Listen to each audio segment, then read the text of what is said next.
ഒളിവിൽ പോകാൻ അർജുൻ നായങ്കി ഉപയോഗിച്ച കാർ കസ്റ്റഡിയിൽ. കണ്ണൂർ വളപട്ടണം പോലീസാണ് കാർ കസ്റ്റഡിയിലെടുത്തത്.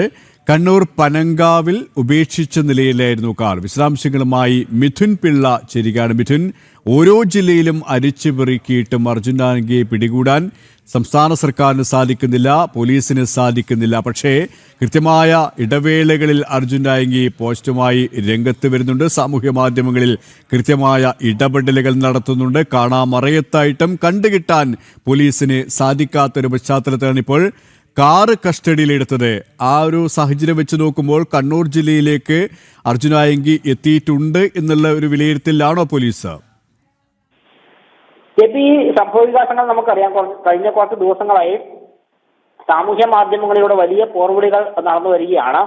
അതേ സമയത്ത് തന്നെ ഇക്കഴിഞ്ഞ 5-ാം തീയതി കണ്ണൂരിൽ അർജുൻ നായങ്കി എത്തിയെന്നൊരു വിവരമുണ്ട്.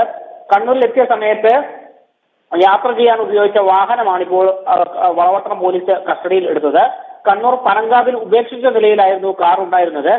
നേരത്തെ കൊച്ചിയിൽ നിന്ന് കണ്ണൂരേക്ക് വരാൻ ഉപയോഗിച്ച കാറാണിതെന്നുള്ള തരത്തിലുള്ള വിവരങ്ങൾ കൂടി പുറത്തു വരുന്നുണ്ട്. നിലവിൽ ഇയാൾ കണ്ണൂർ ജില്ലയിൽ ഇല്ല എന്നൊരു വിവരമാണ് പോലീസിൽ നിന്ന് ഉൾപ്പെടെ ലഭിക്കുന്ന വിവരം. അതേസമയം ഇയാൾ കണ്ണൂരിൽ എത്തിയ സമയത്തും കണ്ണൂരിലേക്ക് വരാൻ ഉപയോഗിച്ചതുമായ വാഹനമാണ് ഇപ്പോൾ പിടിച്ചെടുത്തതെന്ന് പോലീസ് പറയുന്നുണ്ട്. ഇതിലും ഈ സംസ്ഥാന പോലീസിന്റെ നിർദ്ദേശം അനുസരിച്ച് വ്യാപകമായി പലയിടത്തും പരിശോധനകൾ അടക്കം നടക്കുന്നുണ്ട്. ഈ അർജുൻ നായങ്കിയെ കണ്ടെത്താനുള്ള നീക്കം ഇപ്പോഴും ഊർജിതമായി തന്നെ നടക്കുകയും ചെയ്യുന്നുണ്ട്. ശരി, കണ്ണൂരിൽ നിന്നും മിഥുൻ പിള്ളയാണ് വിവരങ്ങൾ നൽകിയത്.